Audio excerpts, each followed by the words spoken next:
พุทโธธัมโมสังโฆเอาสุขสวัสดีสุขสบายดีญาติโยมเนาะอยู่ทางบ้านทางเฮือนเนาะตอนนี้กำลังมารับคณะพระจาริก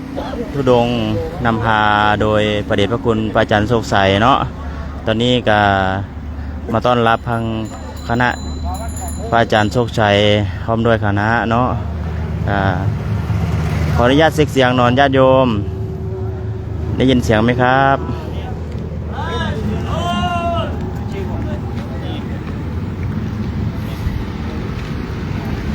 โยมอยู่ทางบ้านก็ถ้าเลื่อนมาเห็นคลิปนี้ก็ฝากกดไลค์กดแชร์ด้วยนะครับสาธุเจริญพร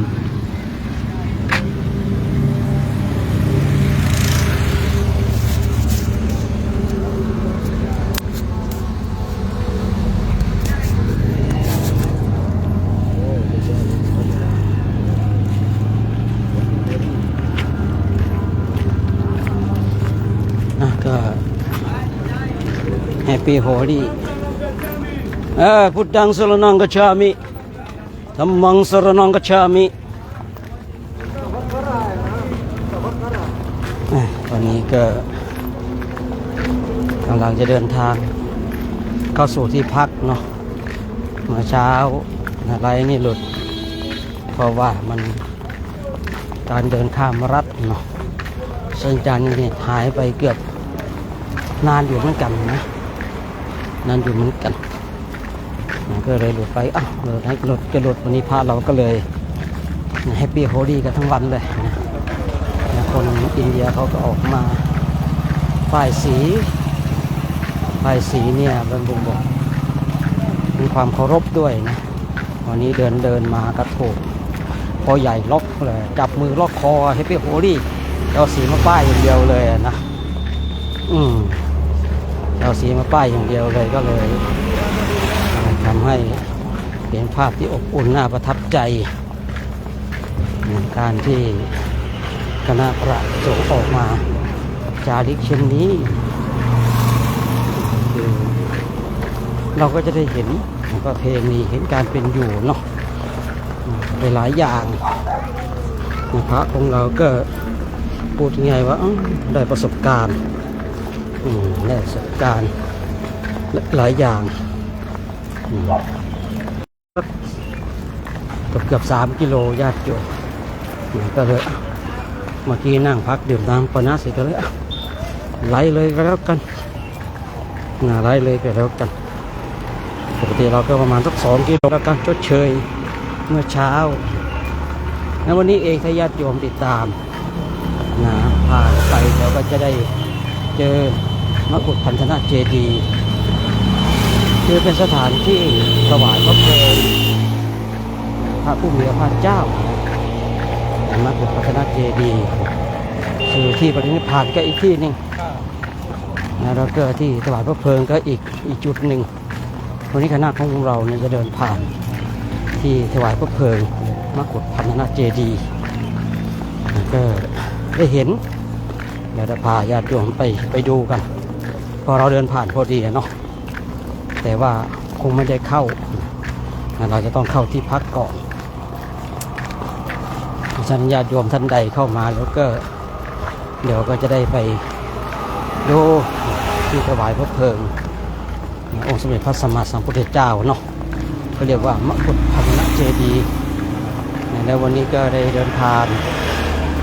แม่น้ำก็กุฏานาทีซึ่งก็เป็นเส้นทางที่ทำให้เราแบบชี้ชัดหรือว่าอาจจะมีความเชื่อมั่น 80% ว่าพระพุทธเจ้าเดินมานิพพานในเส้นที่เราเดินมาจริงๆเนาะก็ทำให้พระคุณเจ้าของเรามีความเชื่อมั่นในวันนี้เองก็เลยบางทีเจอคนแขกคนอินเดียก็เลยให้เขาแต่งสีพระกันไปก็ไม่เป็นไรเราไม่ใช่อยู่ประจำเนาะส่วนหนึ่งที่บอกว่าเขาเอาสีมาแป้งเราก็บ่งบอกถึงความเคารพนะถ้าญาติโยมได้ดูรูปที่พูดลงไปเนี่ยก็จะเห็นว่าบางทีแขกเนี่ยเขาก็จะเอามือ มือมาแตะที่เท้าแล้วก็มาแตะที่หน้าผากอันนี้บ่งบอกถึงความเคารพนะญาติโยมมันบ่งบอกถึงความเคารพการที่เขาเอาสีมาป้ายเราไม่ใช่เขาแบบดูถูกหรือว่าสนุกสนานนะแต่ว่าเป็นการแสดงความเคารพอีกส่วนหนึ่งเหมือนกันเพราะฉะนั้นเราท่านทั้งหลายก็ได้เห็นประเพณีได้เห็นการแสดงตรงนี้หรือเปล่าเดี๋ยวนี้หรือเปล่า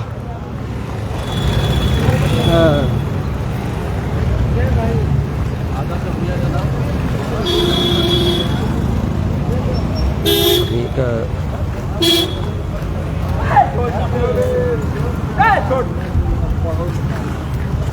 อันนี้เขาก็เริ่มเมากันแล้วนะร้านค้าส่วนใหญ่ก็จะปิดแต่ก็มีส่วนน้อยที่เปิดนะคนที่เปิดน่าจะแบบมาเฟียนักเลงไม่มีใครกล้ายุ่งนะ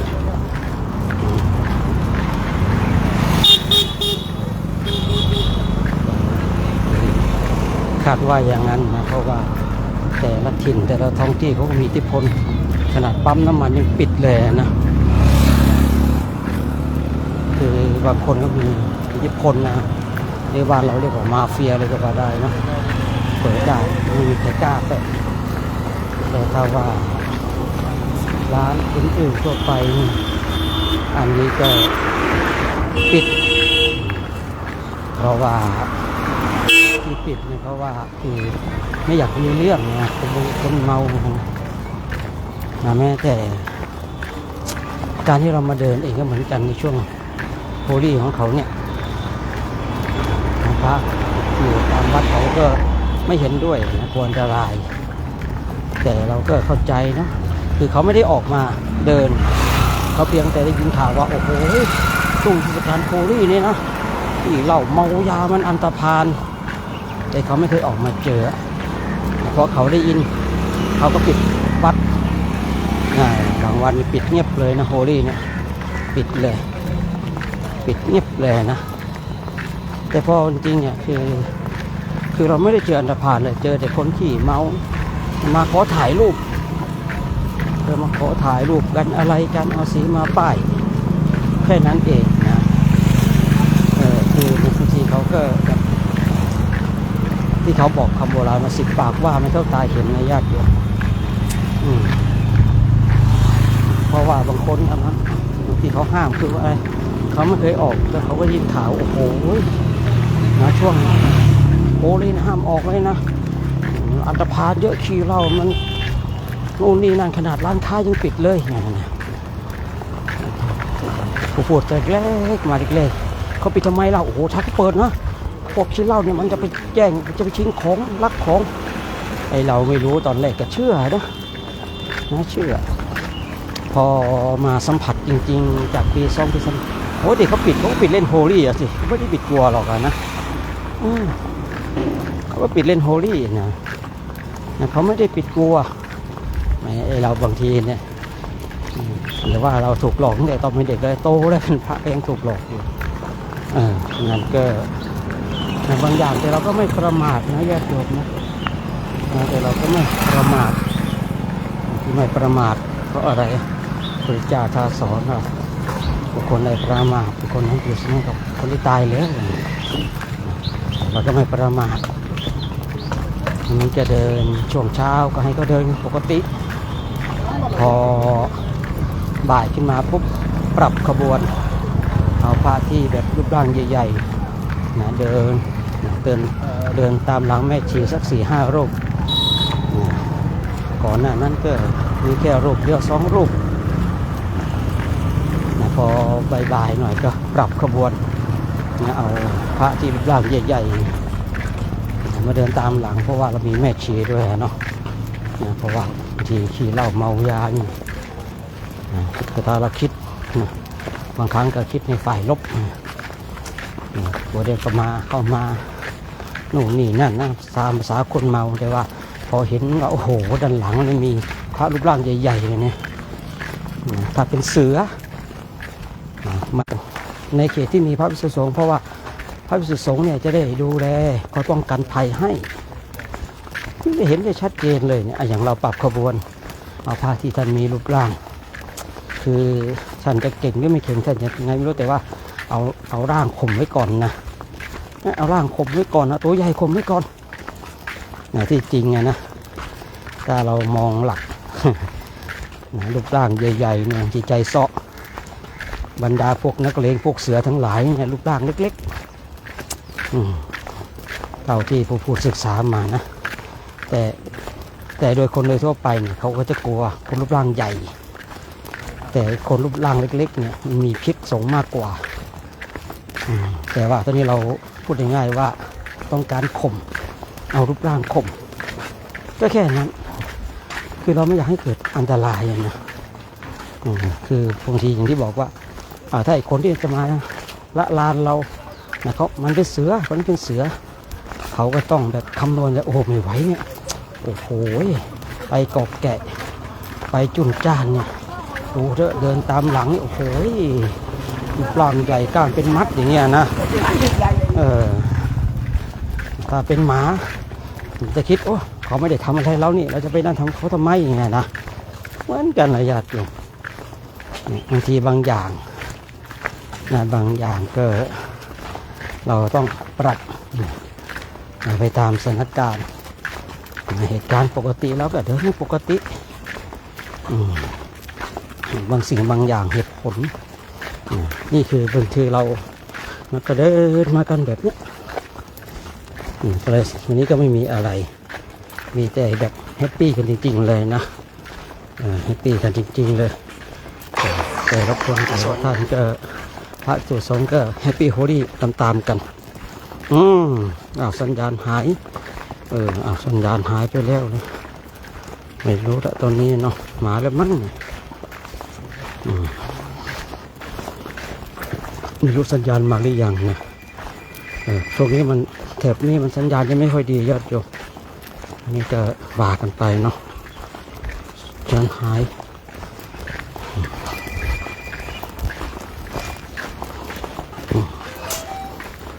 มีสัญญาณหรือเปล่าไม่รู้ตอนนี้เนาะก็เป็นเรื่องที่เราต้องมาทำความเข้าใจซึ่งกันและกันนะญาติโยมเนาะ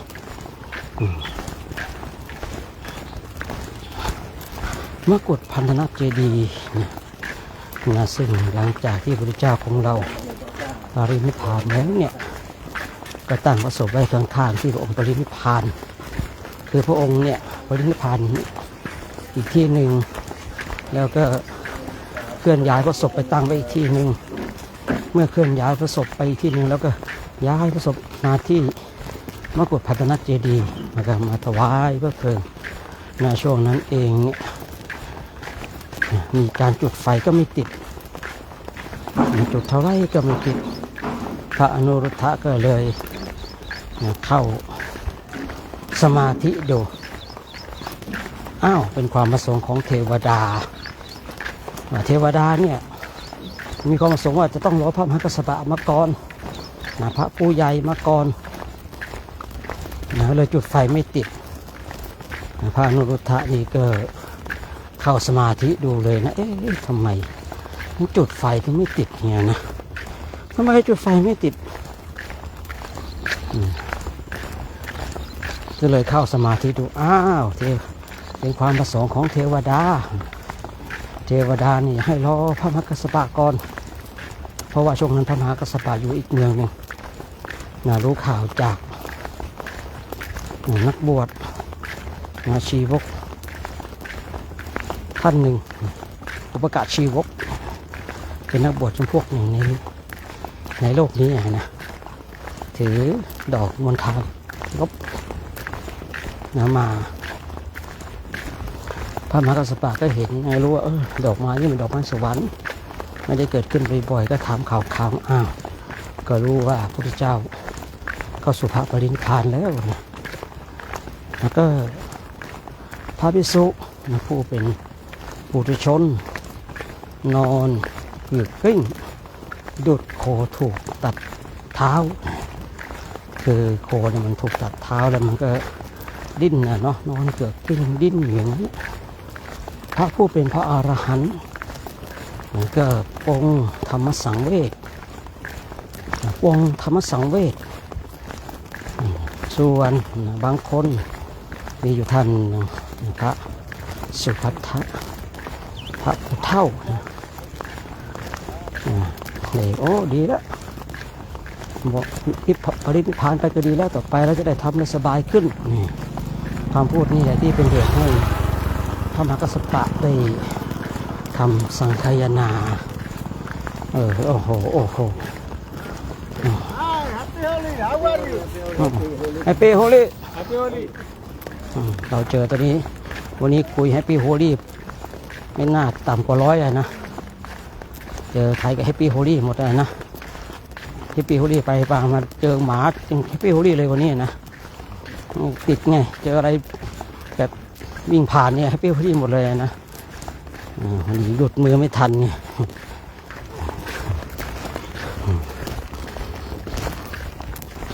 โยมสัญญาณมาแล้วว่างั้นนะไม่รู้ตอนคุยได้ยินหรือเปล่าไม่รู้เนี่ยเรื่องมากกฎพันธนะเจดีเนี่ยนะไม่รู้ตอนที่คุยเรื่องของมากฎพันธนะเจดีญาติโยมได้ยินหรือเปล่าไม่รู้เนาะวันนี้เล่าไปเล่าเรื่องราวของมากฎพันธนะเจดีไปก็ไม่แน่ใจคือมาในรัฐนี้สัญญาณอินเทอร์เน็ตมันไม่ค่อยโอเท่าไหร่นะยิ่งไปอยู่ในวัดที่จะไปอยู่เนี่ยโอ้ยสัญญาณนี่แย่มากๆเลยนะคราวนี้ก็ต้องปรับกันไปปรับกันไปอยู่กันไปญาติโยมมันก็มีหลายๆรูปนะยังทิ้งร่องรอยสีอยู่นี่ญาติโยมบางทีเนี่ยคนมาป้ายสีเนี่ยเขาไม่ใช่ป้ายที่หน้าผากเดียวที่ป้ายจันหัวนะคือทั้งบ้านเราเนี่ยถือว่าหัวเป็นของสูงห้ามเล่นเนี่ยนะแต่ทางนี้นะไม่ใช่หรอกนะประเพณีบางอย่างเราก็ต้องศึกษาเนาะบางประเทศบางพื้นที่นี่เราจะต้องเข้าใจต้องเข้าใจเขาเข้าใจเราชีวิตจะมีความสุขฉะนั้นท่านทั้งหลายได้มารับพระภิกษุสงฆ์ในช่วงภาคเย็นของวันนี้ก็คงจะถึง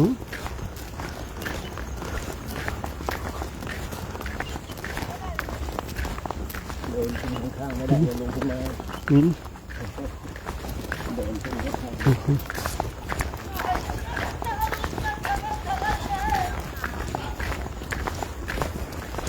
ไม่แน่ใจญาติโยม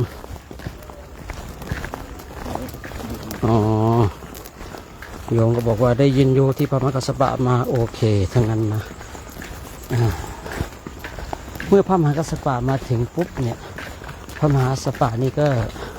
คือในประวัติของเราว่าเท้าของพระพุทธเจ้าเนี่ย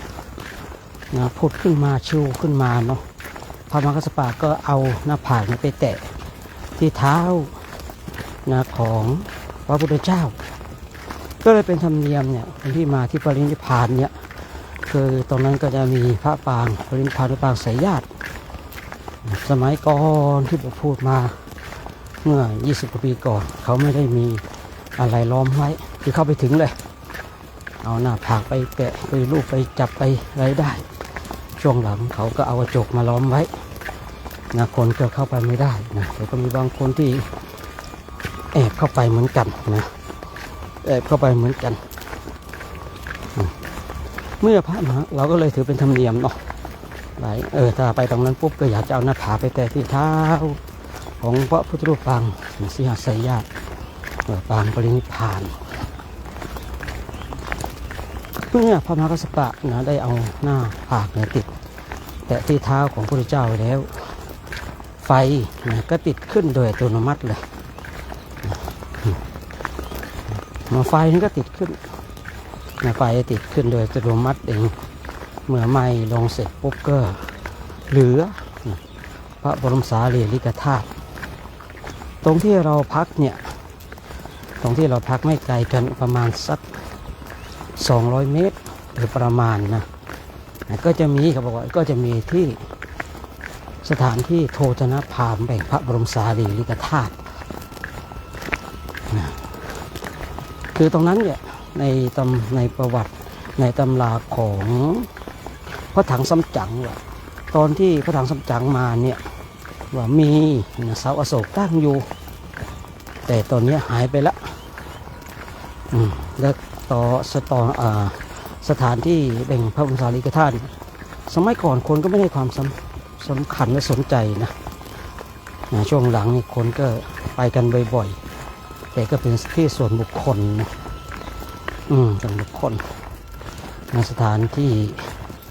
โทชนะพราหมณ์แบ่งพระบรมสารีริกธาตุคือบริเวณนี้ก็มีสถานที่สำคัญหลายจุดด้วยกันตอนนี้เราก็เข้าเขต เป็นไรเดินอย่างนั้นอ่ะเป็นไรเดินอย่างนั้นอ่ะเป็นไรเดินอย่างนั้นอ่ะ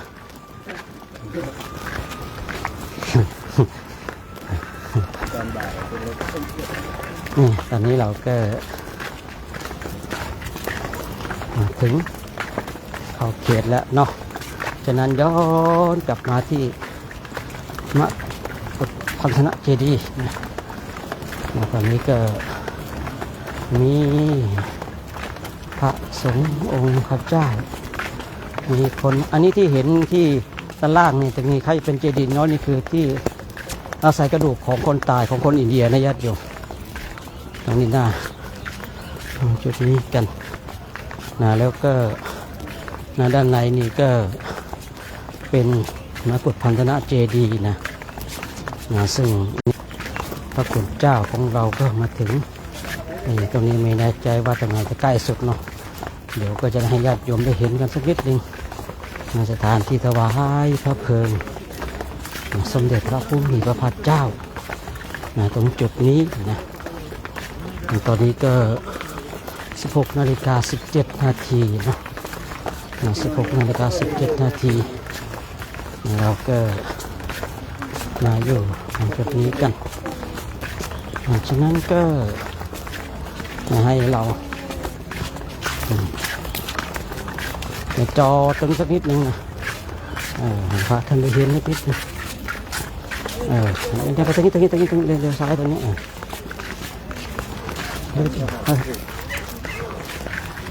ก็ได้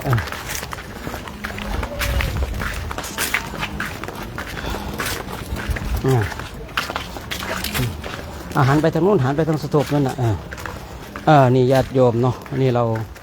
ที่ญาติโยมเห็นเบื้องหน้านี่คือมกุฏพันธนะเจดีย์เนาะ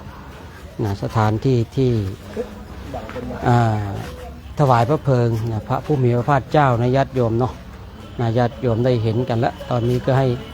เดี๋ยวก็จะให้มาเห็นอีกทีนึงตอนนี้เอาเข้ามาหน่อยแล้วกันให้เห็นก่อนเดี๋ยวพรุ่งนี้ค่อยมากันนะตัดแถวมางี้นะก่อนเดี๋ยวพรุ่งนี้เราค่อยเข้าไปนะอาจจะเป็นพรุ่งนี้หรือวันลื่นก็ได้นะอันนี้เอาแค่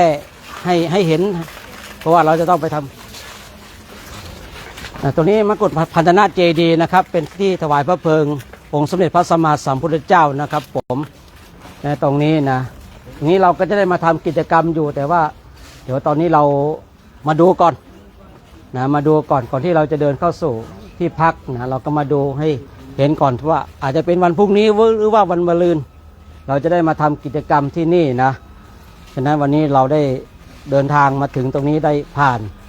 มกุฏพันธนะเจดีย์แล้วเนาะเอาให้ได้เห็นก่อนเนาะในรายละเอียดเราค่อยว่ากันทีหลังไปต่อเดี๋ยวคุยหมดเดี๋ยวได้แย่งซีนอาจารย์น้ำศักดิ์หมดดิไม่ได้หรอกนะเดี๋ยวได้แย่งซีนเขาเอามาให้มาดูอย่างเดียวนะเดี๋ยวไม่หมดแล้วมันไม่ทีญาติโยมคงเห็นเนาะเมื่อกี้เนาะ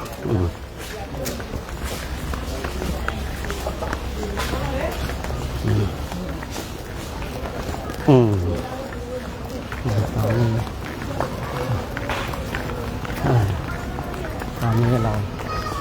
เราก็กำลังเดินทาง เดินทางออกแล้วจะเข้าสู่ที่พักก่อนญาติโยมนี่เราเข้าสู่ที่พักก่อน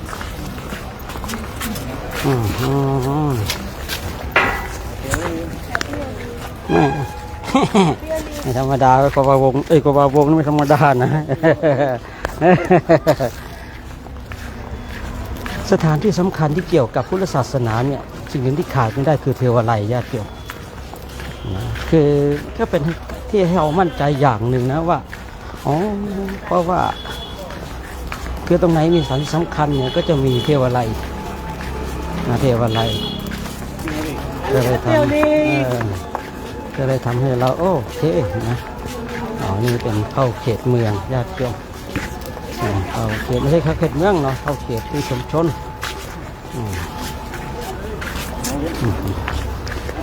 ตอนนี้เราก็เดินทางกันญาติโยมมีรถก็จะเงียบเหงานิดนึงเมื่อกี้ก็เลยให้ญาติโยมไปดูกันนิดนึงแล้วกัน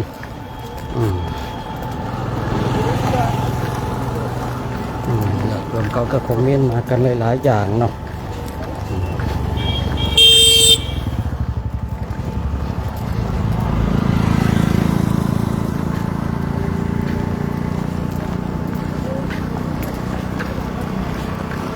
ไม่ใช่พระอานนท์นะไม่ใช่พระอานนท์นั่งดูนะพระอนุรุทธะนะญาติโยมนะเรามาว่าพระอานนท์ไม่ใช่นะพระอนุรุทธะนะพระอานนท์ณเวลานั้นยังไม่เก่งถึงขนาดนั้นที่จะตามดูรู้อะไรหลายๆอย่างนะณเวลานั้นพระอานนท์นี่เป็นพระโสดาบันแต่ว่ายังนิดยังไม่หมดครับยังไปดูประตูใช่ไหมนั่งมาเดี๋ยวเราจะข้ามอะไรนะเดี๋ยวเราจะข้ามฝั่งได้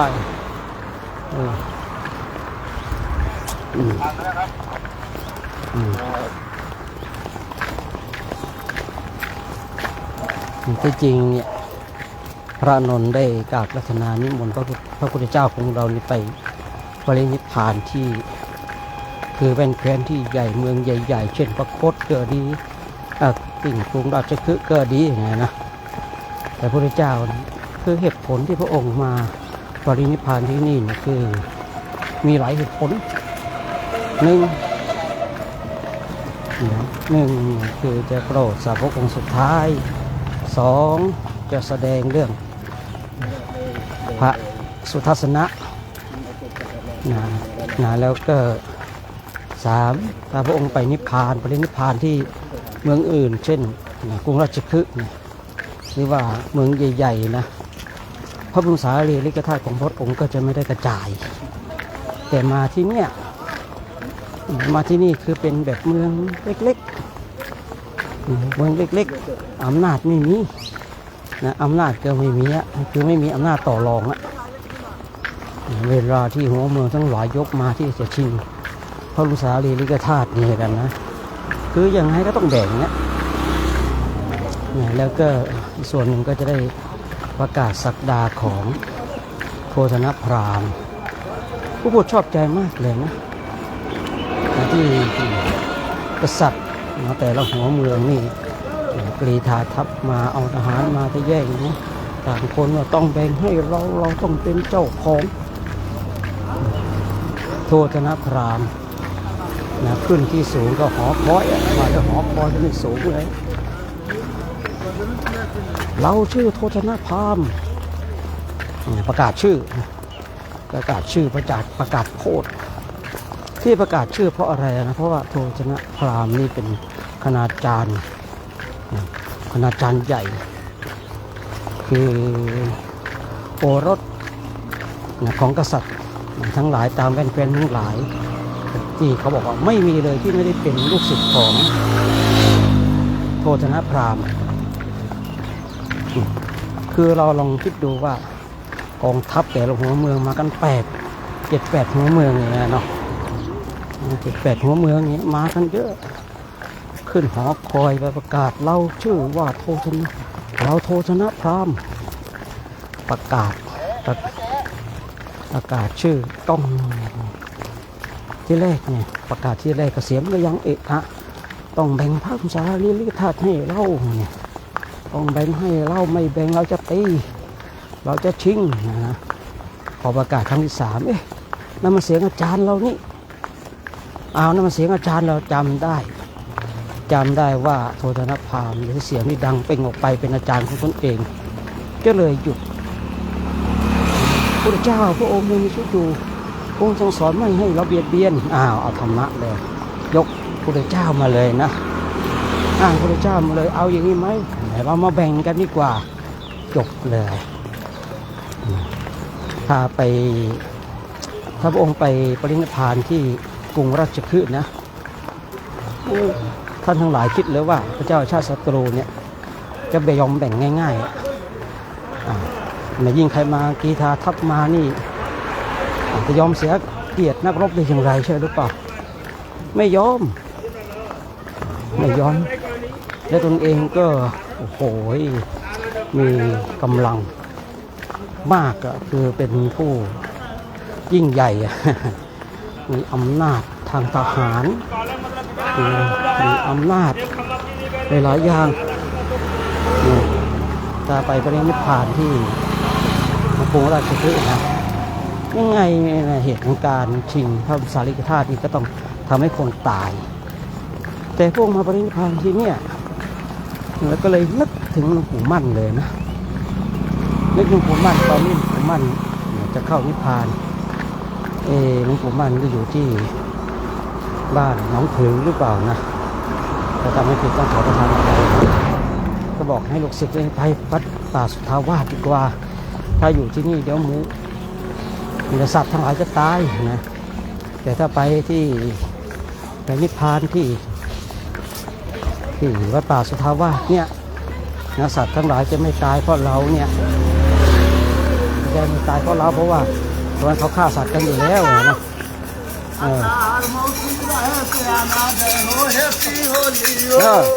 ฮปปี้โฮลี่นะแฮปปี้โฮลี่แล้วเอาแฮปปี้โฮลี่แฮปปี้โฮลี่ก็เมาแล้ว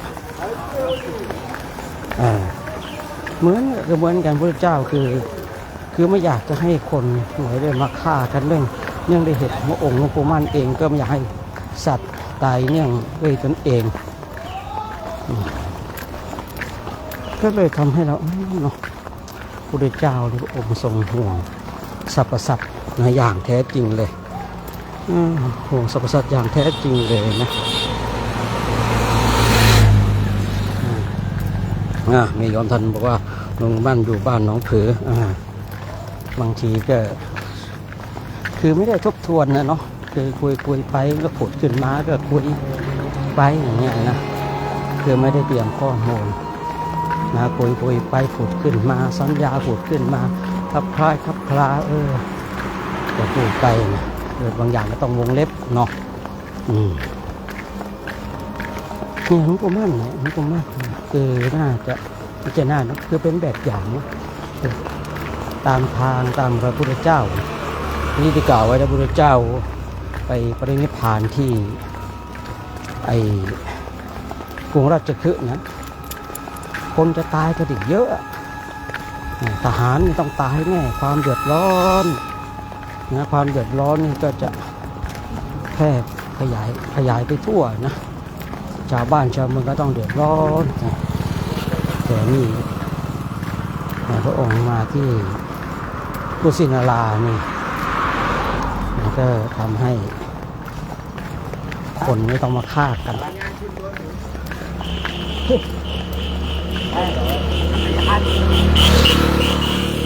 ด้แล้วครับจักรยานไปวันนี้ตอนนี้เรากำลังจะแวะเข้าวันนี้จะมีไอติมนะมีท่านปิยวัฒน์1 ชิ้นท่านชาญวิทย์1 ชิ้นที่เลยเกิดกะพูดประกาศถวายเพราะทุกปีเราถวายเดินมาถึงก็ถวายปีนี้พระท่านอยากจะถวายก็ปล่อยให้เขาถวายทุกปีเราจะมาผ่านมาถึงก็คณะของเรานี่แหละจะคณะของเรานี่แหละนะ แต่ว่าวันนี้ท่านอยากถวายแล้วก็ให้ท่านถวายแบ่งบุญกันไปญาติโยมก็นำปณะอาหารให้เรื่อยนานอีกหลายวันเหนื่อยหลายวันนะอยากได้บุญแล้วก็ให้บุญเข้าไป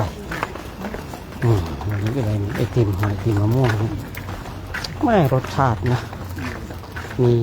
เมื่อก่อนเขาบวชเป็นพระ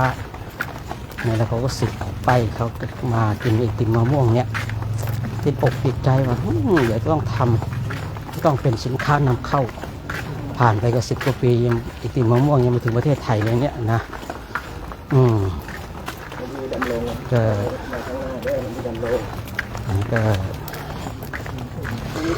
ทำให้เราได้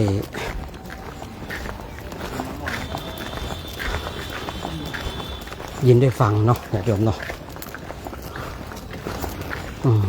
ก็เด้อใกล้แล้วใกล้จะชี้แจงเมแล้วใกล้แล้วนี่เราผ่านหลายที่หลายจุดเลยผ่านสถานที่สำคัญเนาะเกี่ยวกับพุทธศาสนาเดี๋ยวเราพักที่นี่3 คืนแล้วจบเดี๋ยวเราออกวันที่7ช่วง3 คืนนี่หลายวันแล้วเราก็จะได้มาศึกษาเดินตามรอยถ่ายรูปภาพก็ได้เนี่ยครับเป็นไงกระเพกไปด้านไหนเข้าไปด้านในรั้วเลยถึงรั้วแล้วนะคืนนี้พักที่ไหนครับเนี่ยพักอยู่ใกล้ๆแถวนี้แหละครับมาอยู่นี่กี่วันแล้วมาอยู่นี่3 คืนครับจะไปไหนต่อจะออกวันที่7แล้วก็ไปทางลุมพินีครับโอ้ครับผมมีแล้วกลับทางนู้นหรือกลับมานี่เดี๋ยวกลับมาที่พาราณสีต่อครับแล้วก็กลับพุทธคยาแล้วขึ้นเครื่องที่โกกาตาครับครับผมมาสการสาธุอนุโมทนาสาธุเน้อโมทนาสาธุสาธุเน้อ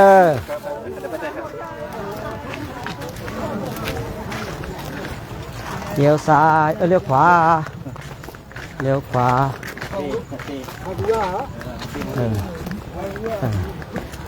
ตอนนี้เราโอ้โหญาติโยมวันนี้เรามีไอติมมะม่วงนะไอติมมะม่วงนี่เป็นของท่านชาญวิทย์1 แท่งเนาะวันนี้มี2 เจ้าภาพเนาะมี2 เจ้าภาพเนาะมี2 เจ้าภาพกันสาธุสาธุโอ้โหสาธุโอ้ญาติโยมร่วมอนุโมทนาบุญกันนะบรรยายไปบรรยายไปแล้วให้พระไปตั้งแถวเดี๋ยวได้ครับมานั่งทานให้อร่อยนะครับทานให้มีกำลังนะครับมานั่งขันตรงนี้ก่อนมาเดี๋ยวเราไปวัดถวายเสร็จมาเอาสาธุเจริญพรญาติโยมเนาะอยู่ทางบ้านทางเฮือนเนาะหาเรียนมาเห็นคลิปนี้ก็ฝากกดไลค์กดแชร์กดติดตามเนาะในเพจสุขใจไม่ได้ทำหรือว่า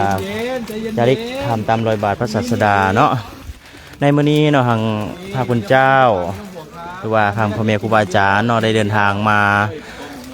ถึงกุศินาราแล้วญาติโยมกับวันนี้จะหักอยู่ที่วัดไทยกุศินาราเนาะถ้าญาติโยมเห็นกับฝากกดไลค์กดแชร์กดติดตามด้วยว่าทีมอนุโมทนาสาธุเนาะวันนี้พิเศษนิดนึงด้วยญาติโยมเนาะมหอดบอลหักบอลเซาแล้วก็มีทางพระอาจารย์ชาวิทย์แสนวิทย์เนาะแล้วก็พระอาจารย์ปิยวัฒน์เนาะได้ถวายไอติมมะม่วงเนาะไอติมมะม่วงไอติมเมงโก้เนาะญาติโยมเนาะไอติมเมงโก้เนาะโดนค่อยได้กินทีนึงไอติมเมงโก้แล้วก็ขออนุโมทนาเนาะนำทางพระอาจารย์เพิ่นเนาะได้ถวายให้แด่พระภิกษุสงฆ์เนาะในโครงการจาริกธรรมที่อนุโมทนาสาธุเข้ามาได้เด้อญาติโยมเด้อที่อนุโมทนาสาไอติมมะม่วงเนาะ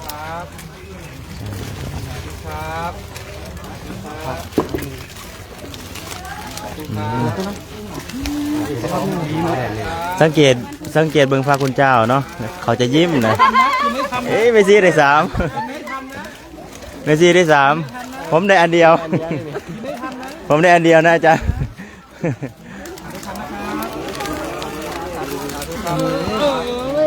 ขอเทิม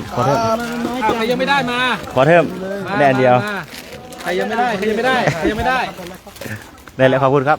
อนุโมทนากับทุกท่านนะครับ จ้า ติดตามในวันพรุ่งนี้ต่อไปนะครับสาธุจ้า เอายันขึ้นเลยไล่ให้เจ้า ไม่เป็นไรไม่ตัดเป็นขวาเอาอยากให้ตายอยากให้ตายมาไปให้เทมโป้มาแล้วคนขับรถอะได้อยากให้หมดแล้วไม่คนขับเทมโป้ไปยิ้มไม่ได้เอาไปให้มันเอ้านายมา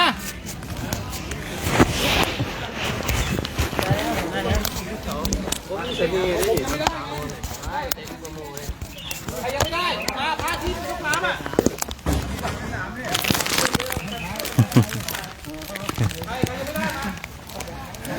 ภาษาทุ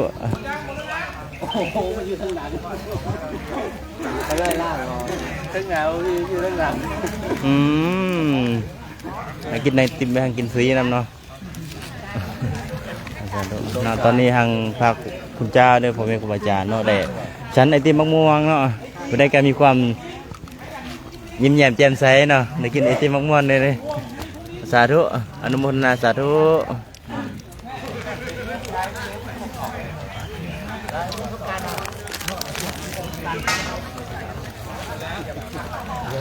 ครับผมขออนุญาตเลยนะครับแจ้งสถานที่ตั้งคนเลยนะครับได้ยินไหมนะครับผมกลุ่ม1กลุ่ม2นะครับกลุ่ม1กลุ่ม2นะครับอยู่โซนนี้นะครับกลุ่ม1 2แถวกลุ่ม2 2แถวท่านบริหารจัดการสถานที่เองเนาะ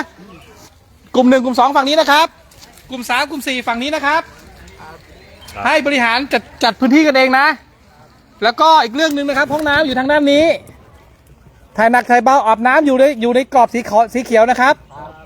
ส่งน้ำได้แล้วก็มีเรื่องหนึ่งที่ต้องแจ้งก็คือว่าห้ามไปตั้งเต็นท์นะครับในรอบกุฏินะครับพื้นปูนทั้งหมดนะครับไม่ว่าเป็นเจ้าหน้าที่หรือพระกลุ่มนะครับห้ามไปตั้งเต็นท์หรือไปตั้งของกีดขวางนะครับเพราะว่ามีพระท่านจำวัดอยู่นะครับทุกกุฏินะครับจะได้ไม่เป็นการไปกีดขวางทางเข้าออกของพระสงฆ์ที่อยู่ในวัดนี้นะครับ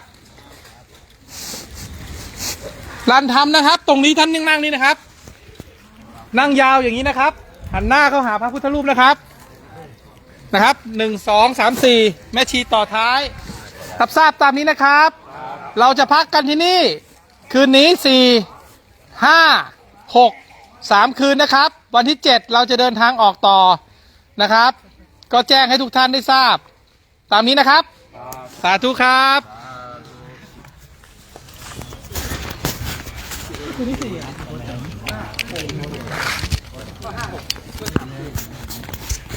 วันที่7จะเดินออก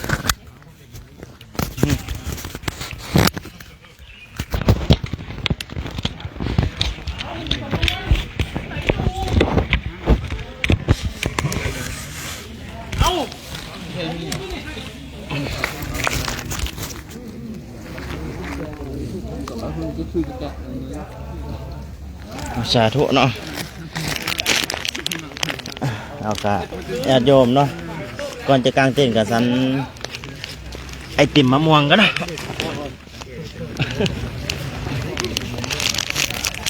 สาธุ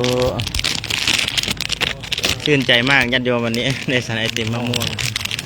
อนุโมทนาเด้อญาติโยมที่มีส่วนร่วมเนาะในการถวายน้ำปานะเนาะขออนุโมทนาบุญกุศลนำเอาตนญาติโยมเนาะผู้ที่ได้ถวายปัจจุปัจจัยเนาะเพื่อให้ทางข้าพเจ้าเพิ่น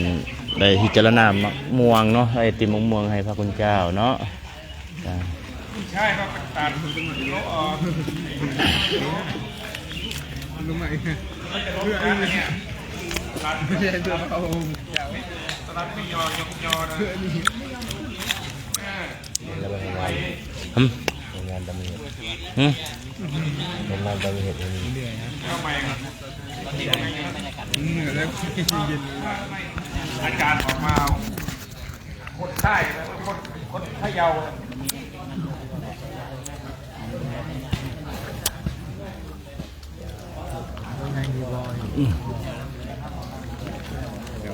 ตัวนี้จะเป็นวัดไทยเด้อญาติโยมเด้อวัดไทยกุสินาราจะเป็นแบบใต้แบบวัดป่าญาติโยมวัดป่าแล้วมีต้นไม้เยอะฮะเป็นไข่ซะแล้ว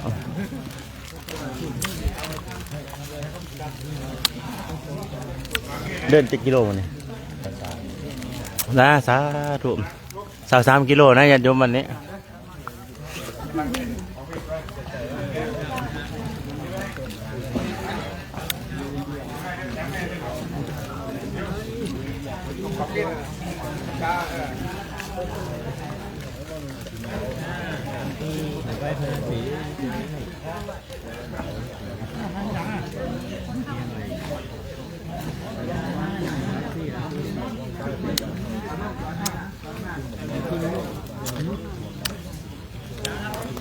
พี่ต้นทางนี้หน่อยพี่ต้นนะครับครับ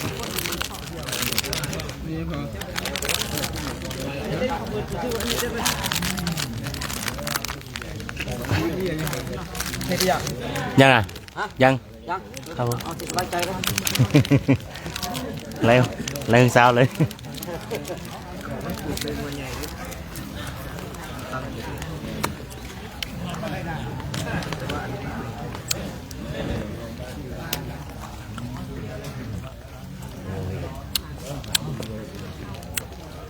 อร่อยไหม เย็นสัมผัสเลยเย็น นอกจากอินเดีย เย็น เดียวเด็ดมะม่วงเจอยี่ห้อเด็ด เอาเย็นสัมผัสเลยเอาทักทายญาติโยมเลยตะกองเฮามีความรู้สึกยังไงมาถึงกุศินาราแล้วจะได้สาธุเจริญพรญาติโยมวันนี้คณะสงฆ์จริกธรรมตามรอยบาทพระศาสดาก็เดินจริกมาหอดวัดไทยกุศินาราไปที่ยมห้อยตอนนี้เวลาประมาณ4 โมงเนาะ4 โมง 43แล้วตอนเป็นวันพุธวันที่ 4 กุมภาพันธ์ 2569แม่นบ่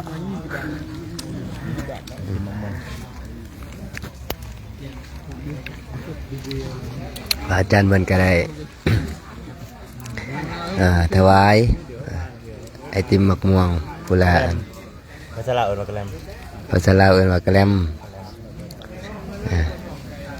พุละ2 แท่ง ท้องก้อน เอาแล้วละเอาสาธุญาติโยมเนาะวันนี้ก็ได้เดินทางผ่านมาพระสถูปเนาะพระสถูปบอนถวายพระเทิงของพระพุทธเจ้าเนาะแต่ว่าวันนี้มาหอดบอนทากะมันคอยคำลงแล้วเนาะกะยังบ่ทันได้ไปทำกิจกรรมหรือว่าไหว้พระอยู่บนพระสถูปเนาะจะเป็นทางมืออื่นเนาะญาติโยมจะเป็นทางมือพรุ่งนี้เนาะจะทางพระอาจารย์เพิ่นจะนำคณะไปทำกิจกรรมอยู่พระสถูปเนาะบนถวายพระเทิงองค์สมมาสัมพุทธเจ้าเนาะจะให้ญาติโยมเนาะให้ญาติโยมกดติดตามหรือว่าไหวเนาะตอนมื้ออื่นเนาะพรุ่งนี้เนาะจะมีการไปทำวัดสวดมนต์อยู่บนถวายพระเทิงบนพุทธเจ้าเนาะก็บุจะได้พระตุ้ย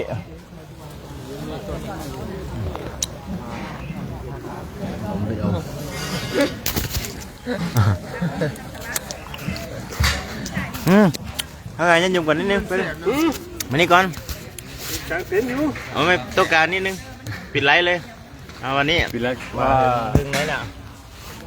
Happy Holi Happy Holi ไม่ใช่เหรอ Now we arrived at Kusinara at least we are here very tired 24 kilometers from there until here. Very tired. 2 breaks. Very, very good. I feel very good. But we're gonna see the Buddha maybe tomorrow or next day. Right. Thank you for watching us and hope to see you again and again and again. Thank you for support us. Thank you. And we're gonna have a short break right now. See you tomorrow. Thank you very much. You're very kind. Thank you. โอเคไหม สาธุญาติโยมเนาะมึงพ่อแม่ครูอาจารย์กลางเต็นท์เนาะวันนี้ก็ถึงว่าได้เวลาได้ที่แล้วเนาะทางฝ่ายครูบาเองก็จะได้กลางเต็นท์เนาะขออนุโมทนานำญาติโยมที่อดปัจจุบันใจยหรือว่าถวายปัจจัยเนาะเขาความโครงการหรือว่าถวายนำปณะเนาะก็ขอให้ทางญาติโยมมีส่วนบุญเนาะกุศลนำทางพระคุณเจ้าเนาะพ่อแม่ครูบาอาจารย์เนาะได้ประพฤติปฏิบัติเนาะแล้วขอให้มีความสุขความเจริญเด้อญาติโยมสุขกายสบายใจเจริญในศีลเจริญในธรรมเนาะคิดสิ่งหนึ่งประการใดที่ชอบประกอบในธรรมแล้วก็ขอให้สิ่งนั้นจงสำเร็จทุกทานทุกคนด้วยเถิดสาธุญาติโยมขออนุญาตปิดไลฟ์ไว้ก่อนเนาะติดตามตอนต่อไปพรุ่งนี้นะ